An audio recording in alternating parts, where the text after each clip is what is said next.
I'm an orderly person, meaning that I have a preference for organized schedules, routines, systems, and environments. It doesn't necessarily mean that I'm organized.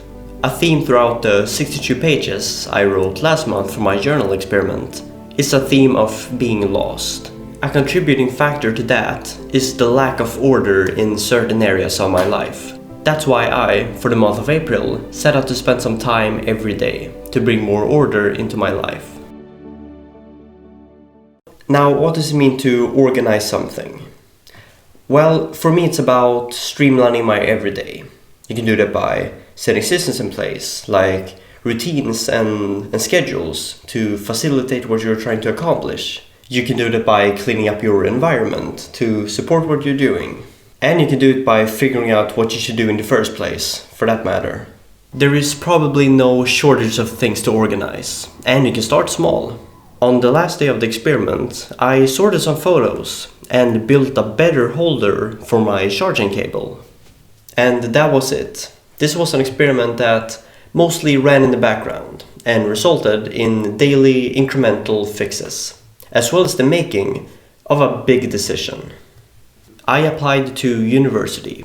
I would have done that anyway, but this experiment gave me peace of mind to broadly plot out my life a few years down the line. This was quite interesting, and I think it's really important to have a clear medium to long-term aim, so I've started writing about this more clearly. Another thing that I noticed is that my surrounding feels more organized than ever. I'm happy with my somewhat updated workspace. The new order in my drawers feels good, and I'm finally satisfied with the way my bookshelf looks.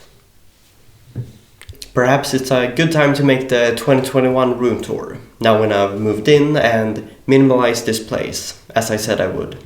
Finally, the digital clutter is at an all-time low. Photos and videos, music playlists, documents and files have all been sorted. It's now the most organized system of digital files that I've achieved so far. So what did I learn by identifying what could need more order and taking actions to get there? Well, I think I primarily practiced the art of organizing something right away.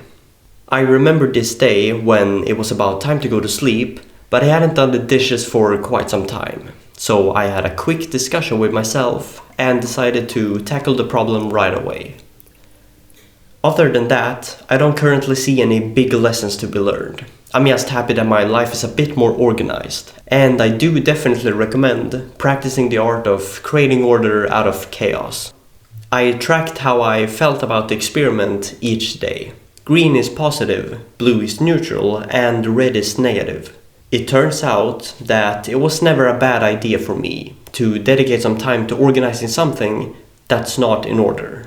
I've done it quite a bit in the past. I did it more intensively this month, and I will continue with it in the future. It's like my favorite way of procrastinating, fixing something up.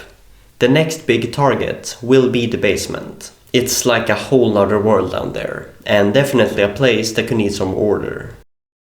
Your environment is a reflection of you.